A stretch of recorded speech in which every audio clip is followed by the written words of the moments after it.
तो ये 7th class का सेकंड चैप्टर है। इसका नाम है मेरी माँ, हिंदी का। माँ केवल जन्म ही नहीं देती, व्यक्तित्व का निर्माण भी करती है। अपनी आत्मकथा के इन अंशों में प्रसिद्ध क्रांतिकारी राम प्रसाद बिस्मिल अपने जीवन निर्माण में अपनी माँ के अवर्णनीय योगदान के प्रति नतमस्तक होते हैं। तो एक क्रांतिकारी थे राम प्रसाद बिस्मिल। राम प्रसाद बिस्मिल जी की ये लिखी हुई कहानी है। उन्होंने बताया है कि उनके जीवन में उनकी माँ का कैसे योगदान है और उन्हें जन्म जन्मांतर तक उनके ऋण से ऊऋण होने की कोई संभावना दिखाई नहीं देती। इसका मतलब है कि वो क्रांतिकारी समझते हैं कि जो कुछ मतलब उनकी माँ ने उनके लिए किया है उस ऋण का बदला वह कभी भी नहीं चुका सकते। माँ को लेकर लिखा गया बिस्मिल का ये संस्मरण मेरी माँ बहुत ही मार्मिक एवं प्रेरणादायक है। ठीक है, तो मार्मिक का मतलब ममता वाला और प्रेरणादायक मतलब हमें प्रेरणा देने वाला है। ठीक है, और बच्चों के भावनात्मक विकास में निश्चित रूप से सहायक होगा। तो आगे देखो अब कहानी क्या है। लखनऊ कांग्रेस में जाने के लिए मेरी बड़ी इच्छा थी। तो बिस्मिल जी लिखते हैं लखनऊ का कांग्रेस का अधिवेशन होना था, मैंने जाना था। दादी जी और पिताजी तो विरोध करते रहे किंतु माता जी ने मुझे खर्च दे ही दिया। तो मेरी माँ ने मुझे खर्च दे दिया जाने के लिए, तो जा। उसी समय शाहजहांपुर में सेवा समिति का आरंभ हुआ था। तो शाहजहांपुर जो इलाका था वहाँ पे सेवा समिति शुरू ही हुई थी दूसरों की सेवा करने के लिए, इंडियंस की। मैं बड़े उत्साह के साथ सेवा समिति में योगदान देता था। पिताजी और दादी जी को मेरे इस प्रकार के कार्य अच्छे न लगते थे।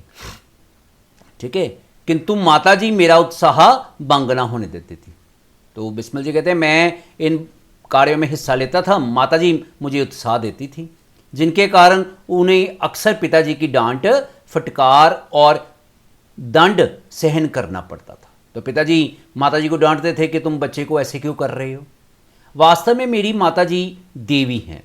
मुझ में जो कुछ जीवन तथा साहस आया वह मेरी माताजी तथा गुरुदेव श्री सोमदेव जी की कृपाओं का ही परिणाम है।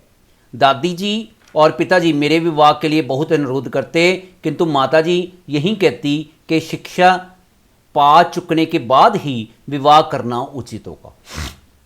माताजी के प्रोत्साहन तथा सद्व्यवहार ने मेरे जीवन में वह दृढ़ता उत्पन्न की कि किसी आपत्ति तथा संकट के आने पर भी मैंने अपने संकल्प को नहीं त्यागा। तो माताजी ने जो मुझे प्रोत्साहन दिया, जो मुझे उत्साह दिया, उसके कारण मुझे ज़िंदगी में कई मतलब संकट आए, लेकिन उनके प्रोत्साहन के कारण मैं आगे बढ़ता गया। बिस्मिल जी ये कहते हैं एक समय मेरे पिताजी दीवानी मुकदमे में किसी पर दावा करके वकील से कह रहे थे कि जो काम हो वह मुझसे करा ले। कुछ आवश्यकता पड़ने पर वकील साहब ने मुझे बुला भेजा और कहा कि मैं पिताजी के हस्ताक्षर वकालतनामे पर कर दूं। ठीक है, मैंने तुरंत उत्तर दिया कि ये तो धर्म विरुद्ध होगा, इस प्रकार का पाप मैं कदापि नहीं कर सकता। वकील साहब ने बहुत समझाया कि मुकदमा खारिज हो जाएगा।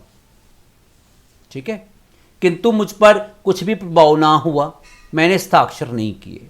अपने जीवन में हमेशा सत्य का आचरण करता था, चाहे कुछ भी हो जाए सत्य बात कह देता था।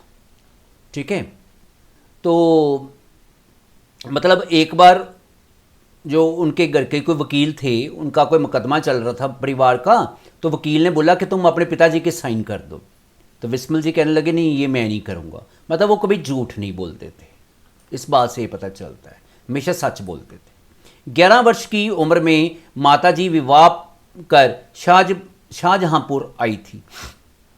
उस समय वह नितांत अशिक्षित, नितांत का मतलब होता है पूरी तरह अशिक्षित एक ग्रामीण कन्या के समान थी।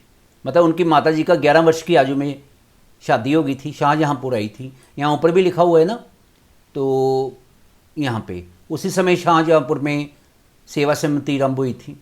ठीक है, तो शाहजहाँ के वो रहने वाले थे, इसका मतलब माता जी बहुत ही अशिक्षित थी, मतलब पढ़ी लिखी नहीं थी उनकी माता जी, एक ग्रामीण कन्या के समान थी। शाहजहाँपुर आने के थोड़ा दिनों बाद दादी जी ने अपनी छोटी बहन को बुला लिया। तो मेरे दादी जी ने अपनी छोटी बहन को भी वहाँ पे बुलवा लिया। उन्होंने माता जी को गृह कार्य की शिक्षा दी।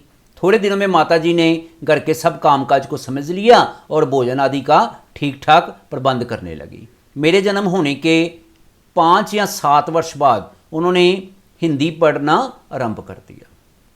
वो कहते हैं, बिस्मिल जी कहते हैं, जब मैं पैदा हुआ उसके बाद उन्होंने हिंदी सीखी। पढ़ने का शौक उन्हें खुद ही पैदा हुआ था। मोहल्ले की सखी सहेली जो घर पर आया करती थी, उन्हीं में जो शिक्षित थी माताजी उनसे अक्षर बोध करती। तो जो भी सखी सहेली वहाँ घर में आती थी उनसे वो माताजी ने सीख लिया थोड़ा बहुत। इस प्रकार घर का सब काम कर चुकने के बाद जो कुछ समय मिल जाता उसमें पढ़ना लिखना करती। ठीक है, घर का काम करके वो पढ़ना लिखना शुरू कर देती थी। परिश्रम के फल से थोड़े दिनों में ही वह देवनागरी, ये हिंदी की स्क्रिप्ट है, ठीक है, देवनागरी हिंदी स्क्रिप्ट है, पुस्तकों का अध्ययन करने लगी। मेरी बहनों को छोटी आयु में माताजी ही शिक्षा दिया करती थी। बिस्मिल जी कहते हैं, जो मेरी बहनें थी ना उनको माताजी पढ़ाया करती थी घर में। जब से मैंने आर्य समाज में प्रवेश किया तब से माताजी से खूब वार्तालाप होता। उस समय की अपेक्षा अब उनके विचार भी कुछ उदार हो गए हैं। यदि मुझे ऐसी माता ना मिलती तो मैं भी अति साधारण मनुष्यों की भांति संसार चक्र में फंसकर जीवन निर्वाह करता। बिस्मिल जी कहते हैं, अगर मुझे ऐसी माता ना मिलती तो मेरा जीवन भी ऐसे ही संसार चक्र में फंस जाना था। वैसे काम कर लिया, सो गए, बस कोई मैंने देश के लिए काम नहीं करना था। शिक्षा आदि के अतिरिक्त क्रांतिकारी जीवन में भी उन्होंने मेरी वैसे ही सहायता की जैसी मेजनी की उनकी माताजी ने की थी। ठीक है, माताजी का सबसे बड़ा आदेश मेरे लिए यही था कि किसी की प्राण हानि ना हो। माताजी मुझे ये समझाते रहते थे, किसी को मतलब जैसे प्राण हानि नहीं करनी, मारना नहीं है। उनका कहना था कि अपने शत्रु को भी कभी प्राण दंड ना देना। उनके इस आदेश की पूर्ति करने के लिए मुझे मजबूरन 2-1 बार अपनी प्रतिज्ञा भंग करनी पड़ी थी।